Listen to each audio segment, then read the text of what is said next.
आणि ही गोष्ट अतिशय चांगली गोष्ट आहे। याचं कारण जे राजकारणी तुमच्या समोर येतात ते यापुढे तुमच्याशी खोटं बोलणार नाहीत, तुम्हाला ते थापा मारणार नाहीत, कारण 5 वर्षानंतर प्रत्येकाच्या व्हिडिओ क्लिप्स अशाच दिसणार। मोगलांच्या विरोधात देखील आवाज काढणारा पहिला महाराष्ट्र होता। ब्रिटिश अन्यायाच्या विरोधात देखील पहिला आवाज काढणारा महाराष्ट्र होता। आणि मग जर समजा या मोदी आणि शहांच्या विरोधात लढण्यासाठी जर पहिला आवाज जर महाराष्ट्राचा नाही निघाला तर मग काय उपयोग काय हो? तिची 2 माणसं आज आलेली आहेत, नरेंद्र मोदी आणि अमित शाह यांनी गेल्या 5 वर्षामध्ये जे रंग दाखवलेले आहेत ना, त्याच्यावरच अंदाज येतो की पुढे काय काय करू शकतात, कशी मुस्कटदाबी होऊ शकते, कशी हुकुमशाही प्रवृत्ती वाढू शकते, कसं तुमचं जीणं हराम करू शकतात। जमलेल्या माझ्या तमाम मराठी बांधवांनो, भगिनींनो आणि मातांनो,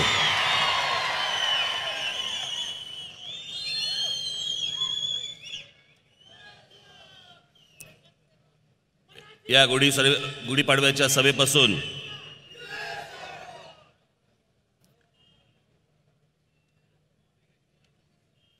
मी त्या सभेमध्ये सांगितलं होतं की मी एक महाराष्ट्रामध्ये अड्डा सभा घेणार आहे।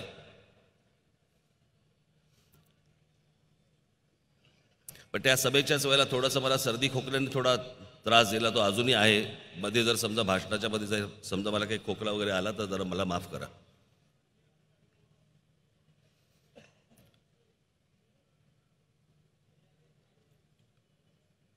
नांदेड, सोलापूर, इचलकरंजी करत आज मी साताऱ्यामध्ये आज आपल्या दर्शनासाठी आलो।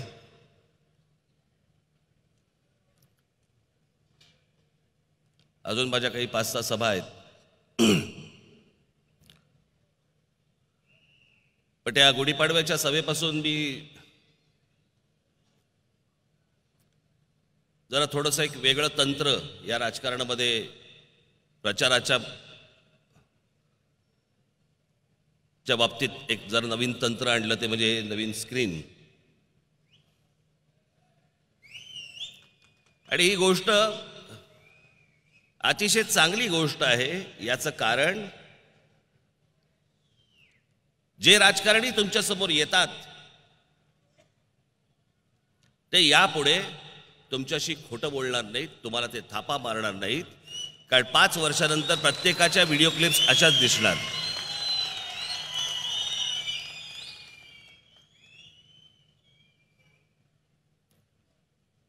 आणि मग मी हे सगळं दाखवतोय म्हटल्यानंतर मला माझ्या सगळ्या सहकाऱ्यांना,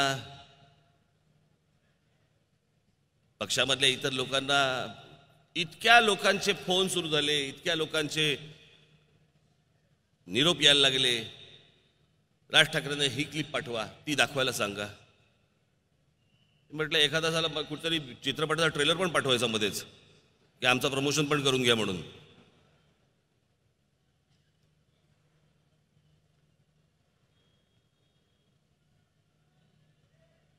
मी आज या सगळ्या जाहीर सभांमधून, खरं तर मी आज काही निवडणूक लढवत नाहीये, माझा कोणी उमेदवारही नाहीये, पण निवडणूक लढवत नाहीये, उमेदवार उभा नाहीये याचा अर्थ मी या देशामध्ये होत असलेल्या अन्यायाबद्दल बोलू नये असा कुठेही त्याचा अर्थ होत नाही। मी बोलणार।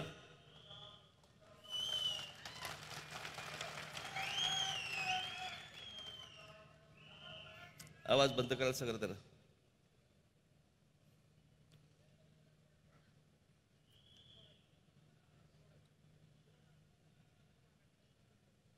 जे 5 वर्ष या लोकांनी बोलून ठेवलं, 5 वर्षाच्या अगोदर या लोकांनी बोलून ठेवलं,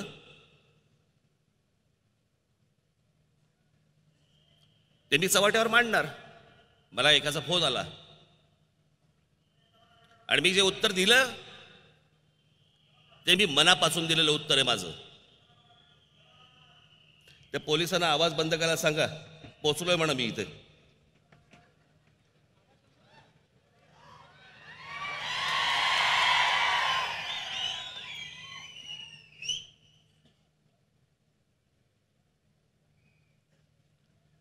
जे मी उत्तर दिलं त्या व्यक्तीला ते मी माझ्या मनापासून दिलं. त्यांनी मला विचारलं की देशामध्ये कोणी बोलत नाहीत, या नरेंद्र मोदी आणि अमित शहा यांच्या विरोधात कोणी बोलायला तयार नाही, तुम्ही कसे काय बोलताय?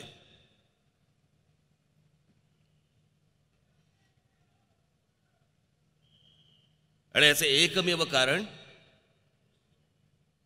ते म्हणजे आमचं आराध्य दैवत.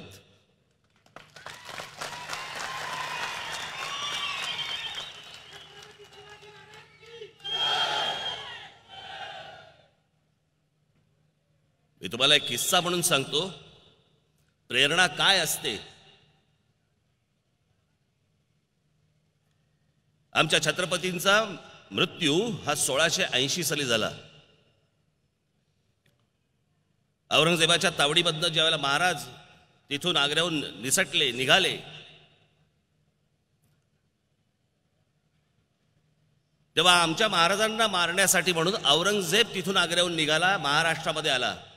महाराष्ट्रामध्ये 1681 आलाय, मुद्दामून तुम्हाला सांगतोय. आणि महाराजांचं निधन झालंय 1680. इतका मोठा राजा, त्याला काय माहीत नसेल का मधून येताना की ज्याच्यासाठी म्हणून आपण चाललेलो आहोत तो राजा राहिलेला नाही, ते गेलेले आहेत, त्यांचं निधन झालंय, माहीत नव्हतं. तरी औरंगजेब महाराष्ट्रामध्ये आला 1681 साली आणि 1707 औरंगजेब महाराष्ट्रामध्ये मेला. औरंगजेब पुन्हा कधी आग्र्याला गेल्याचा, दिल्लीला गेल्याचा काहीही दाखला नाही. तो इथेच होता. 27 वर्ष औरंगजेब महाराष्ट्रामध्ये होता. याच औरंगजेबाशी महाराज संभाजीराजे लढले, संताजी धनाजी लढले, राजाराम महाराज लढले, ताराराणी साहेब लढल्या. शेवटी 1707 औरंगजेब महाराष्ट्रामध्ये मेला. हे मी तुम्हाला का सांगतोय? कारण त्या काळामध्ये औरंगजेबाची जी काही पत्र गेलेली आहेत त्यातल्या काही पत्रामध्ये एक उल्लेख खूप महत्वाचा आहे.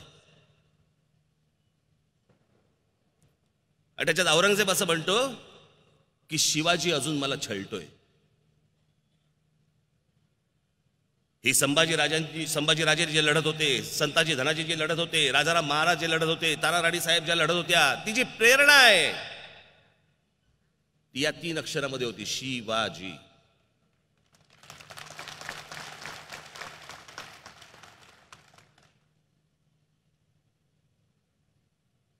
मोगलांच्या विरोधामध्ये या देशामध्ये, त्याला देश नावाची काही गोष्ट संकल्पना नव्हती, परंतु या म्हटलं तर या देशामध्ये हा पहिला माणूस ज्यांनी मोगलांच्या विरोधात आवाज काढला. मोगलांच्या विरोधात देखील आवाज काढणारा पहिला महाराष्ट्र होता. ब्रिटिश अन्यायाच्या विरोधात देखील पहिला आवाज काढणारा महाराष्ट्र होता. आणि मग जर समजा या मोदी आणि शहांच्या विरोधात लढण्यासाठी जर पहिला आवाज जर महाराष्ट्राचा नाही निघाला तर मग काय उपयोग काय हो?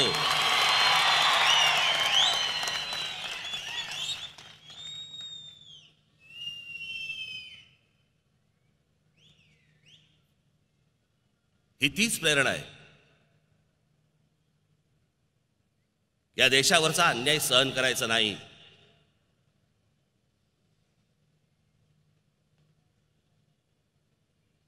अहो ते तर आक्रमण करून आले, किमान हे खोटं बोलून आले.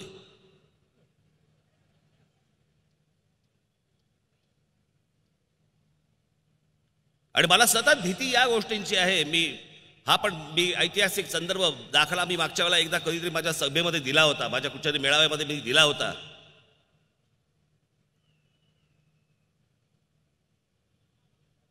की 1292 का 1294 आमचा राजा इथला महाराष्ट्राचा रामदेवराव यादव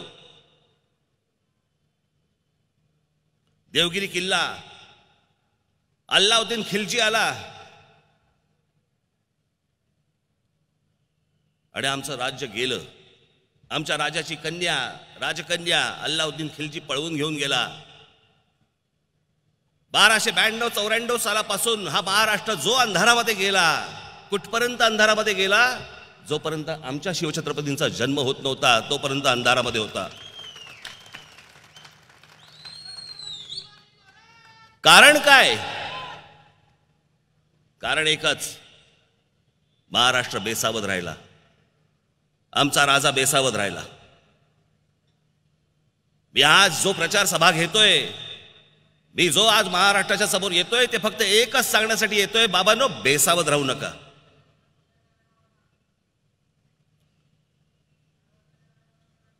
ही जी दोन माणसं आज आलेली आहेत, नरेंद्र मोदी आणि अमित शाह, यांनी गेल्या 5 वर्षामध्ये जे रंग दाखवलेले आहेत ना, त्याच्यावरच अंदाज येतो की पुढे काय काय करू शकतात, कशी मुस्कटदाबी होऊ शकते, कशी हुकुमशाही प्रवृत्ती वाढू शकते, कसं तुमचं जीणं हराम करू शकतात. हे या पहिल्या 5 वर्षात कळलं.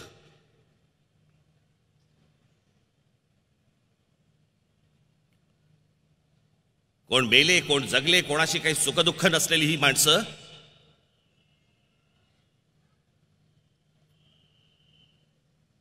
पंतप्रधान व्हायच्या अगोदर आधीच्या सरकारना प्रश्न विचारतायत, आणि 5 वर्ष झाल्यानंतर 5 वर्षातल्या एकाही प्रश्नावरती आमचे पंतप्रधान बोलायला तयार नाही. या देशातल्या एकाही प्रश्नाचं उत्तर ते द्यायला तयार नाहीयेत. आमचे पत्रकार बांधव कुठे गेले? इथे बसलेत. आज देशातले प्रत्येक पत्रकार बोलतायत. म्हणजे 1947 सालापासून 2018 पर्यंत 19 पर्यंत नरेंद्र मोदी हे देशातले पहिले पंतप्रधान आहेत की ज्यांनी 5 वर्षामध्ये एकही पत्रकार परिषद घेतली नाही. पत्रकारांच्या कोणत्याही प्रश्नांना ते उत्तर द्यायला तयार नाहीत. पत्रकारांच्या प्रश्नांना उत्तर द्यायला तयार नाहीत, याचा अर्थ तुमच्या प्रश्नांना उत्तर द्यायला तयार नाहीत. तुमच्या मनामध्ये जी गोष्ट आहे, जे प्रश्न तुम्हाला पंतप्रधानांना विचारायचे आहेत, जी स्वप्न या पंतप्रधानांनी दाखवली पहिल्यांदा देशाला, त्या स्वप्नांबद्दल एक चकार शब्द हा माणूस काढायला तयार नाहीये. एक चकार शब्द कोणत्याही त्यांच्या भाषणामध्ये सुद्धा नाही.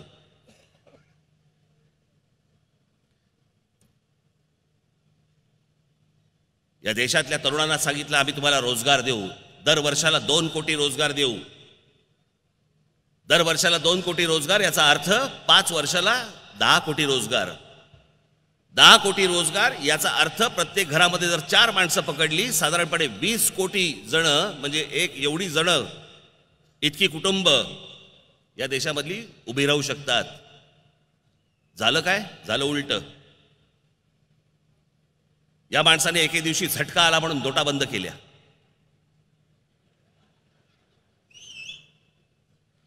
याची कोणालाही कल्पना दिली नाही. रिझर्व्ह बँकेच्या गव्हर्नरला माहिती नाही, या देशाच्या अर्थमंत्र्याला माहिती नाही, या देशाच्या मंत्रिमंडळाला माहिती नाही. एक मंत्रिमंडळाला मी काल सांगितलं, मंत्रिमंडळाला एका खोलीमध्ये बंद करून ठेवले, मोबाईल फोन काढून घेतले आणि पंतप्रधानांनी बाहेर जाऊन सांगितलं की आजपासून नोटा बंद झाल्या. इतका अविश्वास का दाखवला गेला? काय काळभेरं होतं त्याच्यामध्ये की रिझर्व्ह बँकेच्या गव्हर्नरला सुद्धा तुम्हाला सांगायचं नव्हतं, तुमच्या फायनान्स मिनिस्टरला पण तुम्हाला सांगायचं नव्हतं, तुमच्या मंत्रिमंडळाला पण तुम्हाला सांगायचं नव्हतं. अशी कोणती गोष्ट होती? आणि तो एक नोटबंदीचा निर्णय झाल्यावरती या देशामध्ये जवळपास अधिकृत जवळपास 4.5 ते 5 कोटी लोकांचे रोजगार गेले. 4.5 ते 5 कोटी लोकांचे रोजगार.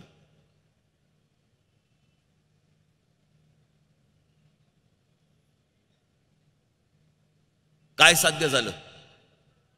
कोणता काळा पैसा गेला? मी माझ्या प्रत्येक भाषणामध्ये, सभेमध्ये मी विचारतोय, आज भारतीय जनता पक्षाकडे जो पैसा आलेला आहे, जो वारेमाप निवडणुकीच्या काळामध्ये जो वारेमाप पैसा ते फेकतायत, भारतीय जनता पक्षाकडे आला कुठून पैसा? दिल्लीमध्ये बांधलेलं त्यांचं जर समजा तुम्ही कार्यालय बघितलं तर कार्यालय 7 स्टार कार्यालय. अमित शाह स्वतः म्हणाले होते की एखाद्या पक्षाचं अशा प्रकारचं कार्यालय जगात कुठे नसेल.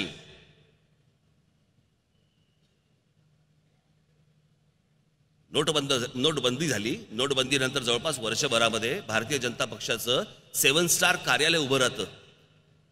या देशामध्ये अनेक जमिनी घेतल्या गेल्या अगोदर आणि तिकडे पक्षाची कार्यालय उभी राहत आहेत. आले कुठून पैसे तुमच्याकडे? निवडणुकीच्या तोंडावरती जे करोडो रुपये आता फेकले जात आहेत. गेल्या आता कित्येक निवडणुका झाल्या. कर्नाटक झाली, गुजरात झाली, मध्य प्रदेश झाली, राजस्थान झाली. अनेक राज्यांच्या ज्या निवडणुका झाल्या, या राज्यांच्या निवडणुकांमध्ये जो फेकायला पैसा आला, तो पैसा भाजपकडून आला कुठून? आहेत का उत्तर याची? यांच्या हातामध्ये सत्ता असल्यामुळे पोलिसही काही करू शकत नाहीत. पोलिसांच्या देखत पैसे वाटतायत, पण पोलीस काय करणार?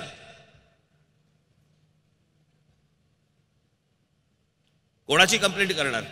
कंप्लेंट केली आणि नोकरी गेली तर काय करायचं? सगळ्यांच्या देखत पैसे वाटतायत. आले कुठून पैसे?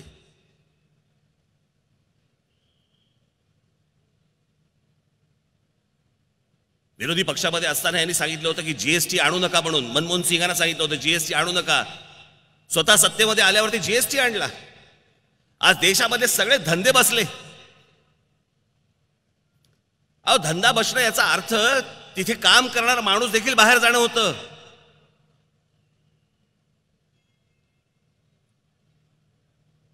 आज जेट एअरवेज सारखी मोठी एक विमान कंपनी बसली, जी इतकी वर्ष चालू होती,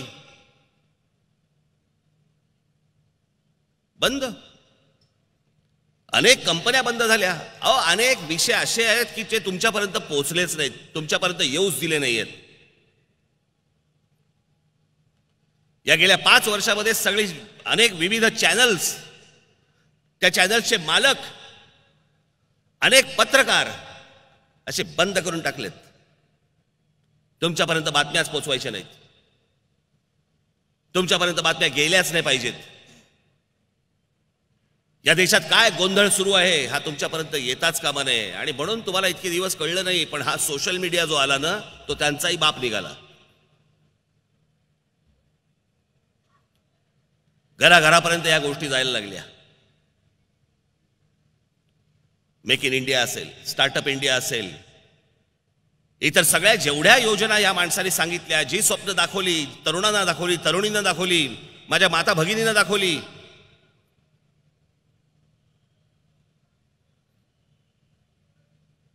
त्या सर्व प्रश्नांवरती नरेंद्र मोदी आज एक अवाक्षर का नाही काढत आहेत.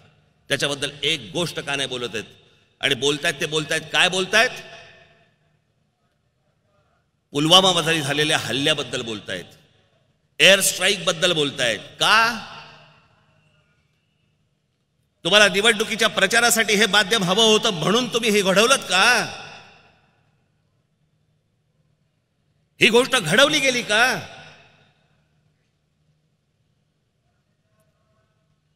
चार वर्षापूर्वी कल्याण डोंबिवली महानगरपालिकेच्या निवडणुकीच्या वेळेला मी एका पत्रकार परिषदेमध्ये मी सांगितलं होतं की 2019च्या निवडणुकीच्या वेळेला नरेंद्र मोदी एखादी युद्ध सदृश परिस्थिती निर्माण करतील. जी गोष्ट त्यांनी केली. मी आज जे तुमच्याशी बोलणार आहे ना, मी आज ज्या गोष्टी तुम्हाला दाखवणार आहे ना,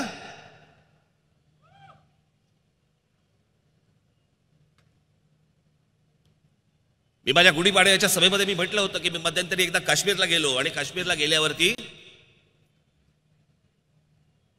तिकडे काय ते गुलमर्गच्या इथून काहीतरी एक वरती अजून एक केबल कार जाते आणि मग तिथे वरती काहीतरी गंडोला नावाची काहीतरी जागा आहे. गंडोला.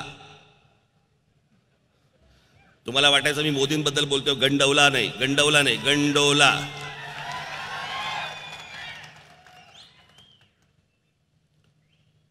आणि सगळ्या तुम्ही नजर टाकाल तिकडे फक्त बर्फ होता वरती. तर म्हणजे ती तर जागा 11,000 फुटावरती होती. 13,000 फुटावर,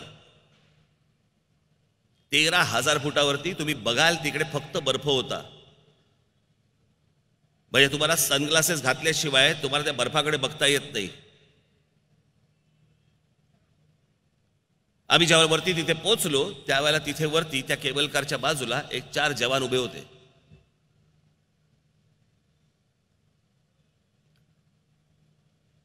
आणि मग बोलता बोलता कोणीतरी आमच्यापैकी कोणीतरी एकाने काहीतरी ओळख काढली आणि ओळख काढल्यावरती लक्षात आलं त्यातले 2 जण मराठी होते आणि 2 साताऱ्याचे होते.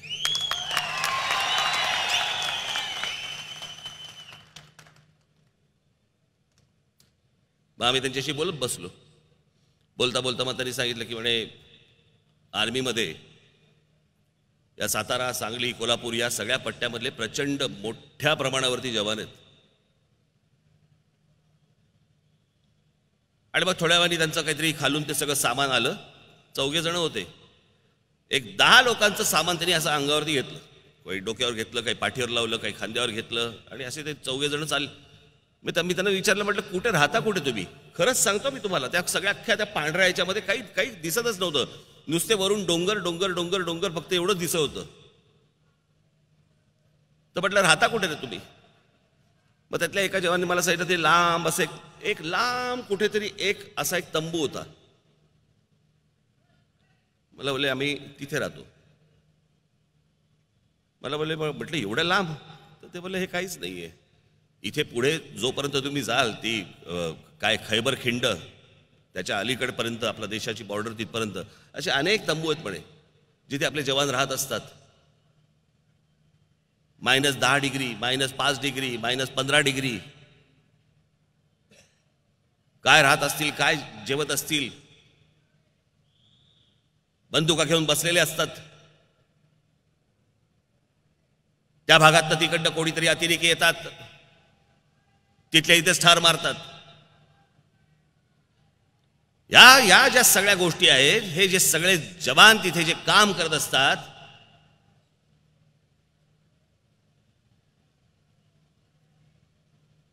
त्यातले बरेचसे हे जर समजा साताऱ्यातले असतील तर मी जे पुढे बोलतोय ना हे तुम्हाला कळेल मी काय म्हणतोय ते.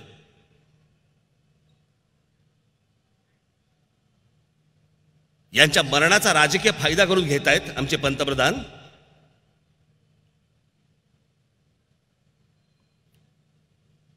पंतप्रधान व्हायच्या अगोदर मनमोहन सिंगांना यांनी प्रश्न विचारले होते. हेच नरेंद्र मोदी पंतप्रधान असताना विरोधी पक्षामध्ये असताना मनमोहन सिंगांना प्रश्न विचारले होते. जरा लाव रे प्रश्न तो.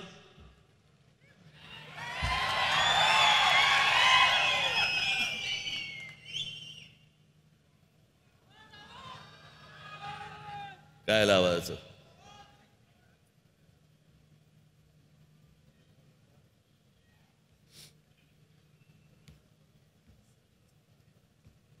द्यायला लागत आहे.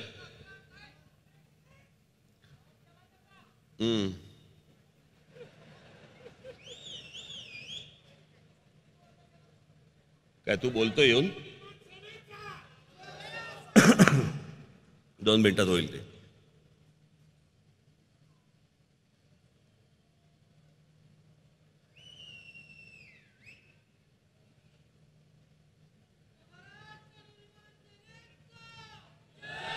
बस शांत बस, त्याचं काम करू दे. त्याचं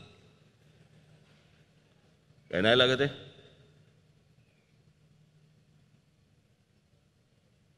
बघाशी चेक केलं नव्हतं का? मग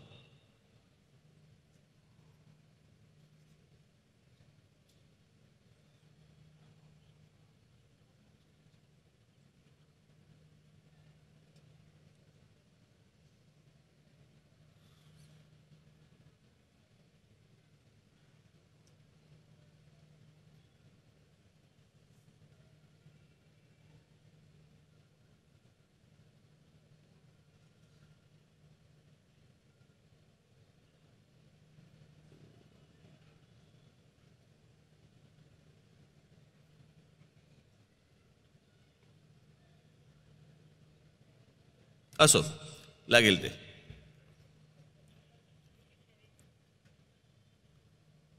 लागतंय?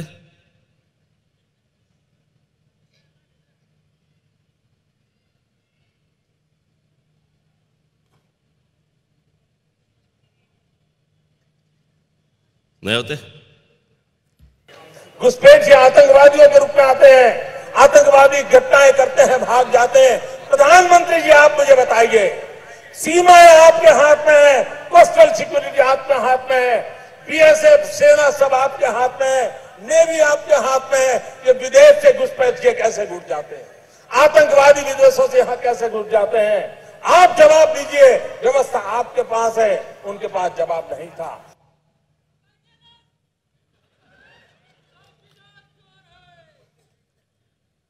आरडीएक्स आला कुठून, शस्त्र आली कुठून? बा आमच्या पुलवामामध्ये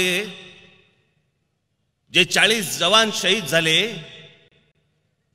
सीआरपीएफचा ताफा चाललेला असताना एक गाडीमध्ये येते आणि आरडीएक्सने ब्लास्ट होतो आणि आमचे 40 जवान मारले जातात।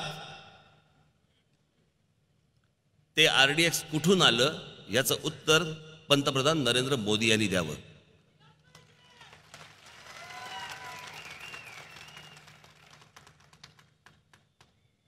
अगोदरच्या सरकारला प्रश्न विचारत होतात ना तुम्ही की या देशाच्या संपूर्ण सीमा ज्या आहेत या तुमच्या हातामध्ये आहेत, लागेल का पुढचं? मैंने उनको दूसरा सवाल पूछा।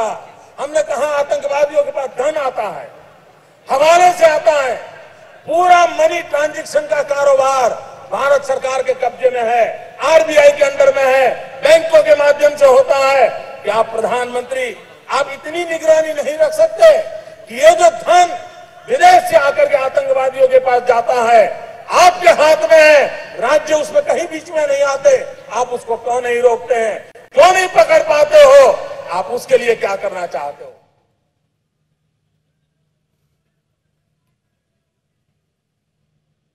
हे जे प्रश्न या माणसांनी मनमोहन सिंगांना विचारले, या प्रश्नांची उत्तरं जे सगळं झालं, तुम्हाला गोष्ट सांगतो, हे जे प्रश्न विचारतायत, हे जे सांगतायत, नरेंद्र मोदींच्या गेल्या 5 वर्षाच्या काळामध्ये जेवढे आपले सैनिक मारले गेलेले आहेत तेवढं पर्सेंटेज त्याच्या अगोदर पण नव्हतं।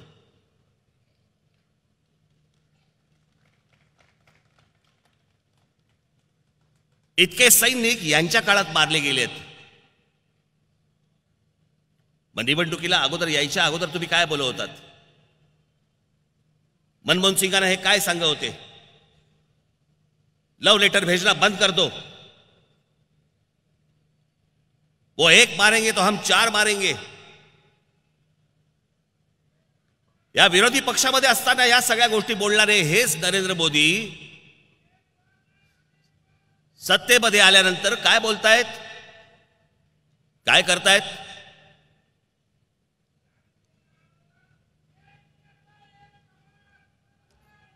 त्यांच्या तोंडात काहीतरी घाला, ते 8:30-9 नंतरची असणार।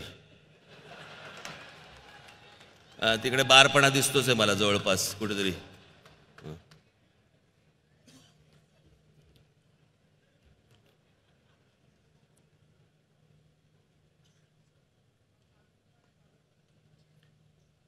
हेच नरेंद्र मोदी त्यांच्या शपथविधीला नवाज शरीफांना बोलवतात। काही गरज होती? हेच नरेंद्र मोदी एके दिवशी विमानामधून फिरत असताना अचानक त्यांच्या लक्षात येतं की नवाज शरीफांचा वाढदिवस आहे। पायलटला सांगितलं विमान वळव, आणि नवाज शरीफांच्या वाढदिवसाला तिकडे जाऊन केक कापला आणि नवाज शरीफांना केक भरवला। तिथे ते जेवले। जे आमचे जवान शहीद झाले असतील त्यांच्या परिवाराला काय वाटलं असेल?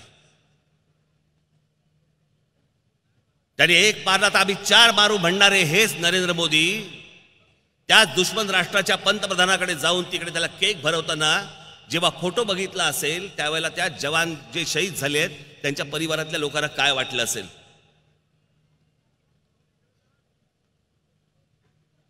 पण या गोष्टींचा सोयरसुतकच नाही या माणसाला। मी तुम्हाला काश्मीर मधली गोष्ट सांगतो। काश्मीर मध्ये जे बॅरिकेड्स असतात, जिकडे चेकपोस्ट असतो, असे 3 चेकपोस्ट होते। त्या 3 चेकपोस्ट वरती आपले जवान, आपली मुलं हे तिकडे चेक करण्यासाठी म्हणून उभे असतात। तिथे एका माणसाची कोणाची तरी गाडी आली, त्याने तो चेकपोस्ट जो होता पहिला जो होता बघितला नाही, ढकलला, पुढे गेला, पुढच्या याच्यावर त्याला थांबवलं गेलं तरी त्यांनी ते उधळलं. तिसऱ्या याच्यावरती गेल्यानंतर, तिसऱ्या देखील त्यांनी उधळल्यानंतर आपल्या जवानांनी काय करायला पाहिजे होतं? कसा कळणार कोण माणूस आहे? आणि काश्मीर सारखी जी परिस्थिती आहे अशा ठिकाणी तुम्ही काय करू शकता? आपल्या जवानांनी त्याला गोळी मारली. गोळी मारल्यावरती तिकडे सगळा त्या काश्मीरमध्ये गोंधळ, आणि तो गोंधळ झाल्यावरती याच नरेंद्र मोदींनी, तुम्ही एक मारला तर आम्ही 4 मारू सांगणारे हेच नरेंद्र मोदी यांनी आपल्या सैन्याला माफी मागायला लावली. जे ज्या जवानांनी त्यांचं कर्तव्य पार पाडलं त्यांच्यावरती केसेस टाकल्या. मी बोलतोय म्हणून ऐकू नका, त्यांच्या तोंडून ऐका. पहली बार 30 साल में पहली बार ये मोदी सरकार की कमाल देखिए. पहली बार सेना ने प्रेस कॉन्फ्रेंस करके कहा कि जो 2 नौजवान मारे गए थे सेना की गलती थी, और सेना ने अपनी गलती मानी. इंक्वायरी कमीशन बैठे और जिन लोगों ने गोली चलाई थी उन पर केस दर्ज कर दिया गया. ये मेरे नेक इरादों का सबूत है मेरे भाई बहन. 30 साल में नहीं हुआ है, 30 साल में नहीं हुआ है. और इसलिए मेरे कश्मीर के भाइयों बहनों, मैं आपको न्याय दिलाने के लिए आया हूं. आमच्या जवानांवरती केसेस टाकलेत, आमचे जवान बडतर्फ आहेत. आणि एवढं सगळं झाल्यानंतर हेच नरेंद्र मोदी, हाच भारतीय जनता पक्ष तिथे महबूबा मुफ्तींबरोबर जाऊन सत्तेमध्ये बसतात. आणि सत्तेमध्ये गेल्यानंतर अशा प्रकारची जर समजा पंतप्रधान कारवाई करणार असतील, कोणता जवान शस्त्र उगारेल जरा सांगा. आणि मग त्यानंतरची जी परिस्थिती काश्मीरमध्ये होती, आमच्या जवानांना काय काय सहन करायला लागलं ते फक्त एकदा बघा.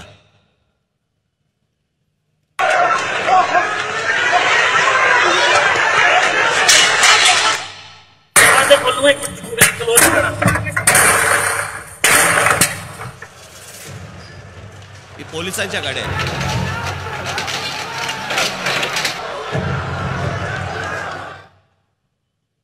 पोलिसांच्या म्हणजे आर्मीच्या. Go India! Go back! Go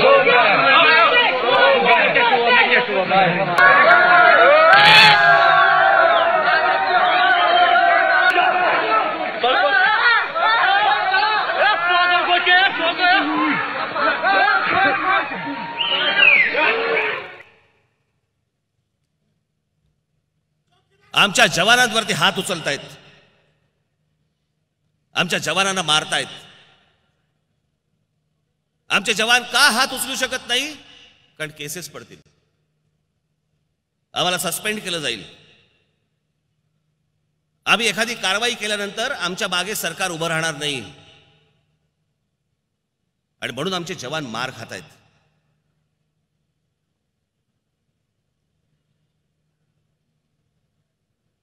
एक भारतीय जनता पक्षाचा आमदार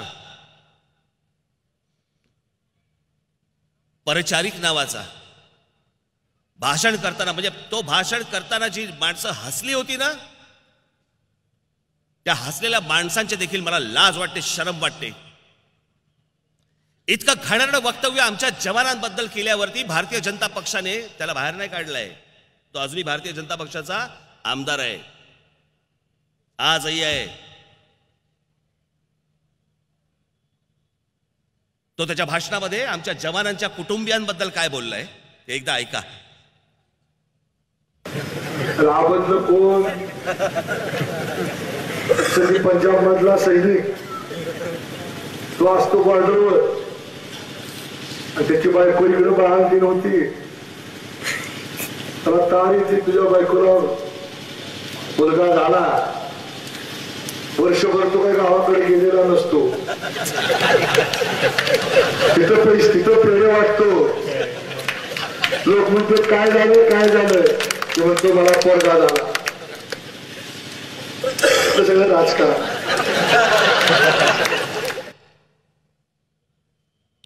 आमचा जवान बॉर्डरवरती असतो, काय बोलतोय बघा.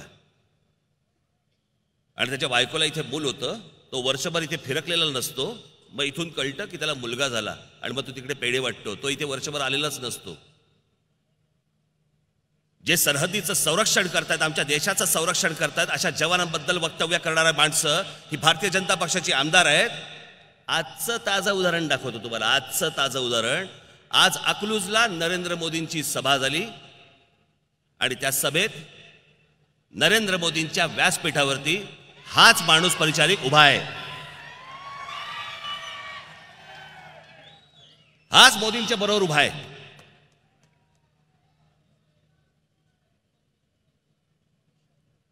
याला काय असतं असणार मला जरा सांगा हो त्या जवानांबद्दल.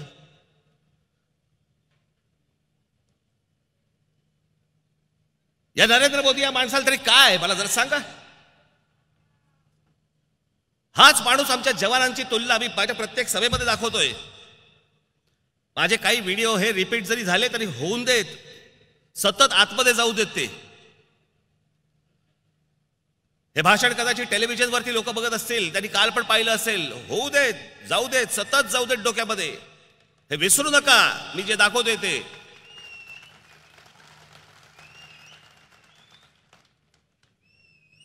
याच नरेंद्र मोदी या माणसाच्या मनात आमच्या जवानांबद्दल काय आस्था आहे ती एकदा बघा. सेना में एक जवान जितना साहस करने का ताकत रखता है ना, उससे ज्यादा साहस करने का ताकत व्यापारी रखता है. सेना में एक जवान जितना साहस करने का ताकत रखता है ना, उससे ज्यादा साहस करने का ताकत व्यापारी रखता है.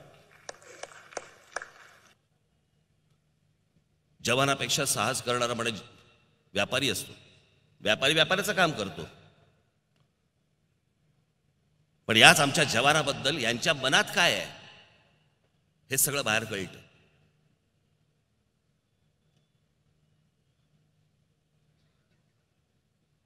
आज पाकिस्तानचा पंतप्रधान इम्रान खान सांगतोय की पंतप्रधान नरेंद्र मोदी हे पंतप्रधान व्हायला पाहिजेत म्हणून. पाकिस्तानचा पंतप्रधान सांगतोय की मोदी पंतप्रधान व्हायला पाहिजेत. काय ठरलंय काय? काय ठरलंय काय?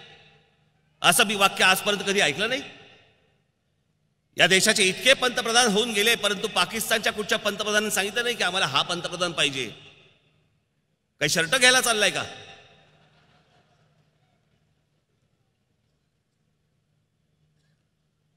आणि आत्ता 15 तारखेला, आत्ता 15 एप्रिलला या नरेंद्र मोदींचा अजून एक इंटरव्ह्यू झाला. त्या इंटरव्ह्यूमध्ये ते काय बोललेत ना, मला खरंच वाटतं मला हा माणूस वेडा झालाय की काय.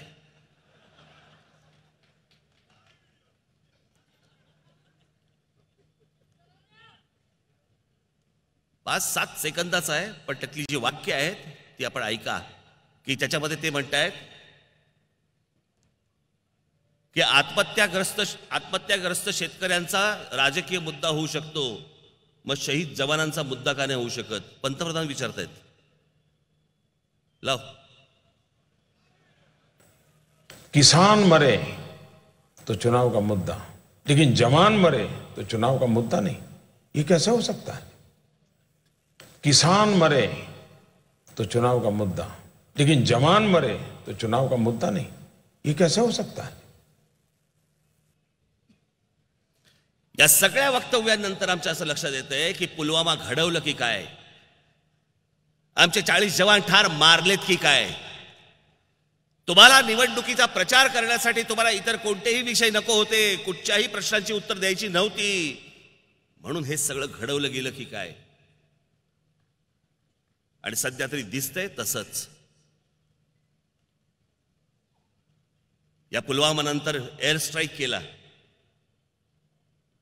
मी काल सांगितलं ना, ती जी विमानं असतात ती विमानं सगळी प्रोग्रॅम्ड विमानं असतात, त्याच्यामध्ये ठरलेल्या गोष्टी असतात. ती काय वरून बंगत चाललेले नसतात.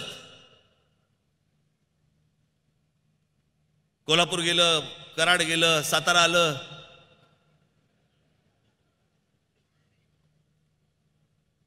त्यांना जिकडे सांगितलेलं असतं त्याप्रमाणे तिकडे बॉम्ब टाकतात. पण वैमानिकांना जर समजा चुकीचीच माहिती दिली गेली असेल तर वैमानिक काय करेल? आज तो 3-3:30च्या सुमारास सकाळी पहाटे जो बॉम्ब हल्ला झाला असं आपल्याला सरकारने सांगितलं. त्याच्यानंतर एअरफोर्स चीफने येऊन सांगितलं. म्हणजे हल्ला झाल्या झाल्या सकाळी अमित शहानी सांगितलं 250 माणसं मारली गेली. कुठून? तुम्हाला कुठून कळलं? माहित नाही, अमित शहाला कळलं.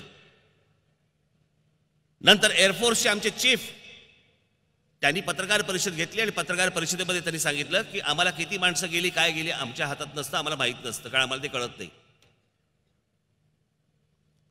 आमच्या सैनिकांनी त्यांचं कर्तव्य बजावून आले. मग सगळे ते जे नरेंद्र मोदींना वाहून घेतलेली सगळी जेवढी चॅनल्स आहेत ते सगळे सुरू झाले. कोणी 250, कोणी 300, कोणी 400. जैश ए मोहम्मदचा तिकडे जो काही जागा होती ती सगळी उद्ध्वस्त केली.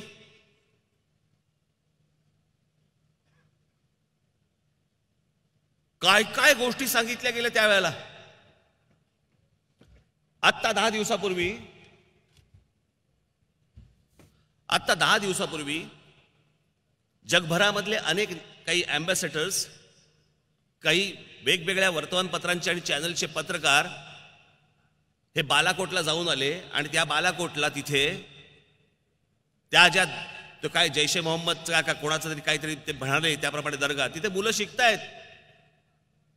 जैश ए मोहम्मद वगैरे काही नाही. आणि मला एक गोष्ट सांगावं, मी माझ्या त्या दिवशीच्या गुढीपाडव्याच्या सभेमध्ये मी म्हटलं ना की अहो 200-250 माणसं सोडा, 10 माणसं देखील मारली गेली असती ना तर आमचं अभिनंदन परत नसता आला. आज एक पायलट तिकडे पडतो आमचा, त्याला त्यांची पाकिस्तानची आर्मी ताब्यात घेते आणि 2 दिवसात ते भारताला पुन्हा आपला वैमानिक परत पाठवतात. इतकी जर माणसं मेली असती आणि इम्रान खानने जर समजा आपला पायलट परत पाठवला असता, अहो इम्रान खानला त्या पाकिस्तानमध्ये उभा जाळला असता. आपण करू काय असं? मग किती खोटा प्रचार करायचा, किती खोट्या बातम्या पसरवायच्या, तुमच्यापर्यंत आतमध्ये न्यायच्या आणि मग लगेच सगळं ते भारत माता की जय वगैरे सगळ्या घोषणा सगळ्या सुरू करायच्या. अहो एका एक टेलिव्हिजनचा अँकर होता, तो त्यावेळेला बातम्या देत होता सोल्जरच्या कपड्यात, हातात बंदूक. अरे माईक धर ना. हे सगळे विकले गेलेले जे काही पत्रकार आहेत ना आणि चॅनल्स आहेत ना, ह्यांनी हे सगळा अख्खा तमाशा केला या देशामध्ये. का? कारण मोदींना हवं होतं. का? त्या अमित शहाना हवं होतं. निवडणुकीच्या प्रचाराला वापरायचं होतं. आणि हळूहळू सगळ्या गोष्टी उघड्या होत गेल्या.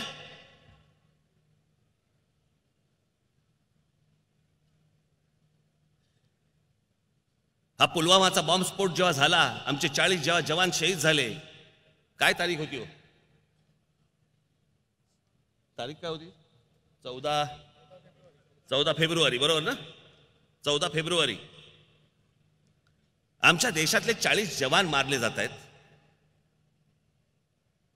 आमच्या देशाला एक दुःख आहे की आमची माणसं मेली, आमचे जवान गेले, बॉम्बस्फोटात गेले, हकनाक गेले, तरुण पोरं गेली आमची. पंतप्रधान दुःखात हवा ना? हवा की नको? 14 तारखेला पुलवामा झाल्यानंतर टेलिग्राफ नावाचं एक वर्तमानपत्र आहे, टेलिग्राफ. या टेलिग्राफ वर्तमानपत्राने 14 तारखेला पुलवामा झाल्यानंतर 15, 16, 17, 18, 19, 20, 21, 22 या पुढच्या सगळ्या दिवसांचे नरेंद्र मोदींचे फोटो छापलेत वेगवेगळ्या कपड्यात, डिझायनर कपड्यात, वेगवेगळ्या मुद्रेत. तुम्हीच बघा. हा 15 फेब्रुवारीचा फोटो, हा 16 फेब्रुवारी, हा 17 फेब्रुवारी, तो 18 February, 19 February, 20 February, 21 February, 22 February. कपड्यांवरती आणि चेहऱ्यावरती कुठेतरी आमच्या देशातली 40 जवान मारले गेलेचा आहे तरी काय हो? काय आहे चेहऱ्यावर?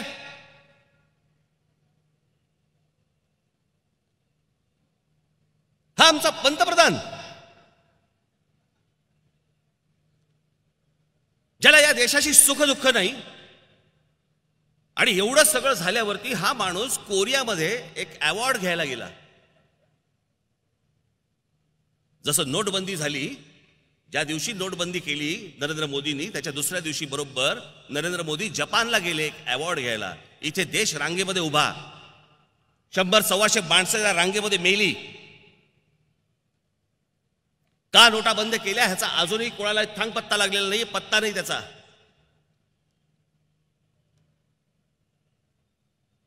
भ्रष्टाचार जर समजा बंद करायचा होता, काळा पैसा जर समजा बंद करायचा होता, तर 1000 रुपयाची नोट बंद करून 2000 रुपयाची नोट काढली. तुम्हाला निवडणुकीत वाटायला सोपी म्हणून.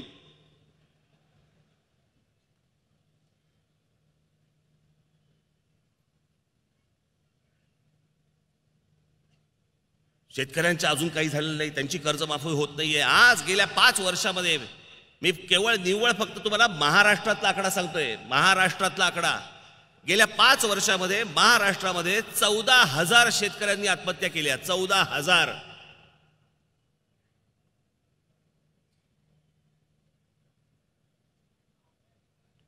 गेल्या 5 वर्षामध्ये याच नरेंद्र मोदींनी ज्या योजना आणल्या, मग ते स्टार्टअप इंडिया असेल, मेक इन इंडिया असेल, नमामि गंगे असेल, अजून कोणत्या स्वच्छ भारत असेल, तर अजून काही असेल, या सगळ्या जाहिरातींवरती फक्त त्याच्या जाहिराती, मोदींचा फोटो, त्या योजनेची जाहिरात, मोदींचा फोटो, योजनेची जाहिरात, हे देशभर करण्यामध्ये जवळपास 4,500 कोटी रुपये खर्च केले.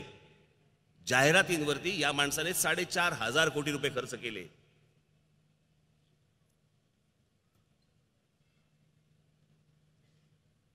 या देशातले बलात्कार नाही थांबलेत. या देशातली बेरोजगारी मागे जात नाहीये. ज्यांच्याकडे रोजगार होता त्यांचा रोजगार छिनला गेलाय.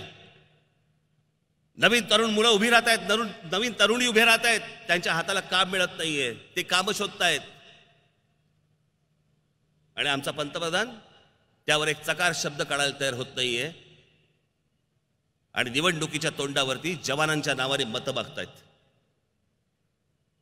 मी हे जे बोलतोय ना तुम्हाला, हे निवडणुकीसाठी काय या माणसाने केलंय हे एकदा तुमच्या तोंडून तुम्ही एकदा ऐका. मैं आपसे कहना चाहता हूं, मेरे देश के फर्स्ट टाइम वोटर को, आप भी संकल्प कीजिए कि पहला वोट आपका, जो आपके जीवन की ऐतिहासिक घड़ी है, आपके जीवन पर याद रहेगा कि पहला वोट कब डाला, कहां डाला, कौन सा चुनाव था, किसको डाला, ये जीवन भर याद रहने वाला है. हर किसी को पहली घटना याद रहती है. मैं जरा कहना चाहता हूं मेरे फर्स्ट टाइम वोटरों को, क्या आपका पहला वोट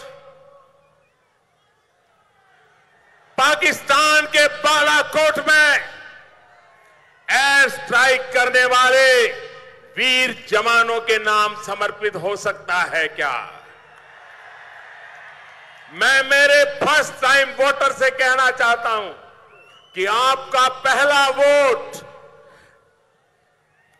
पुलवामा में जो वीर शहीद हुए, उन वीर शहीदों के नाम आपका वोट समर्पित हो सकता है क्या? शहीद जवानांच्या नावाने मतं मागतायत, एअर स्ट्राईक केलेल्या पायलटांच्या नावाने मतं मागतायत. पण जी स्वप्न दाखवली, ज्या योजना सांगितल्या, त्याच्याबद्दल हा माणूस एक अवाक्षर काढायला तयार होत नाहीये. ही किती भंपक माणसं आहेत हे गेल्या 5 वर्षामध्ये आपल्याला लक्षात आलेली आहेत. जे 5 वर्षापूर्वी जे घडलं, बाबांनो माझी हात जोडून विनंती आहे, पुन्हा हे घडता कामा नये. नरेंद्र मोदी आणि अमित शहा पुन्हा या देशाच्या राजकीय क्षितिजावरती दिसता कामा नयेत. याची जबाबदारी, खबरदारी ही तुम्हाला घ्यायची आहे. या दोघांना आता मदत करायची नाहीच नाही, परंतु या दोघांना मदत होईल अशांनाही मदत करायची नाही.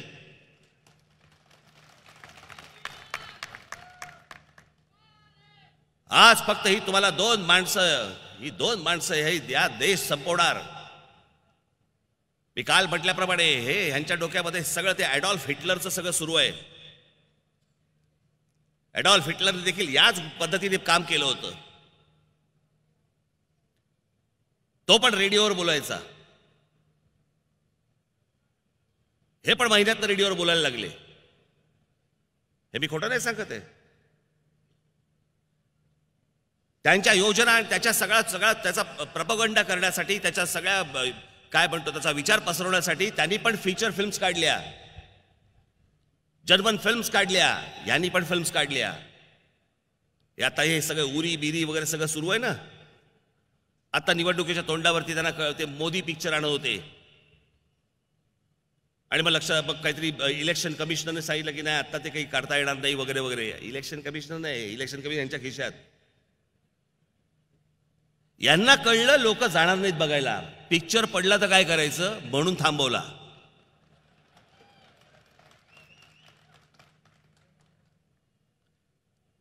म्हणजे आधीच मोदी, त्यात विवेक ओबेरॉय, म्हणजे झालंच धन्य सगळं. कोण जाणं बघायला ते. असो, मला फक्त आपल्याला एवढंच सांगायचंय बाबांनो, मी माझ्या भाषणाची सुरुवात करताना जे सांगितलं होतं की एकदा हा महाराष्ट्र बेसावध राहिला आहे. या देशाला माझं आव्हान आहे, बेसावध राहू नका. आत्ताची निवडणूक ही अत्यंत महत्वाची आहे. या देशामध्ये लोकशाही राहणार का हुकुमशाही येणार याच्यावरची ही निवडणूक आहे. उद्या दुर्दैवाने ही जर माणसं आली, तुमचं जिणं हराम करून टाकतील, गुलाम म्हणून वागवतील, गुलाम. तुम्हाला तोंड वरती काढता येणार नाहीये. हे जे पत्रकार माझ्या बांधव इथे बसलेले आहेत ना, यांच्या समोर घटना घडतील पण हे लिहू शकणार नाहीत. यांच्या समोर घटना घडतील पण हे बोलू शकणार नाहीत. हे काहीच करू शकणार नाहीत.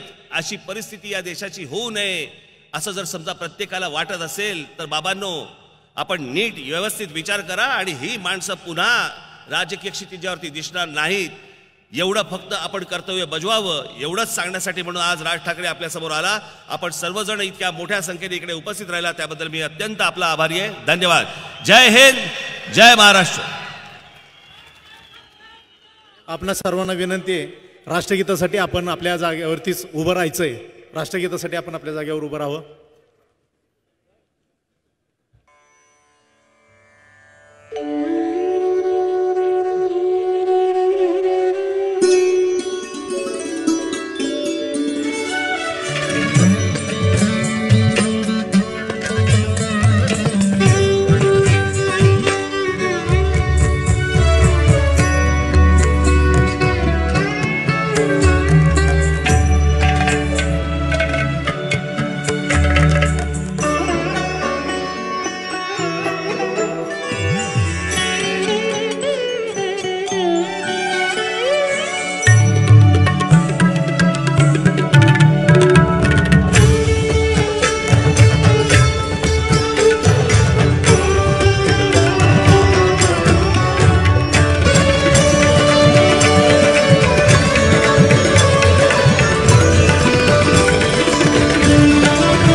भारत माता की, भारत माता की.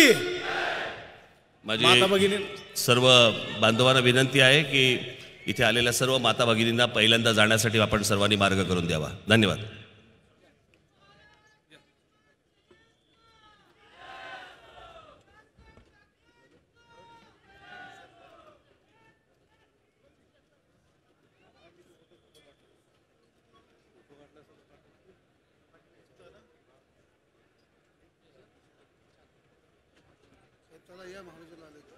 येतो ना, फोन करतो तुम्हाला 100%.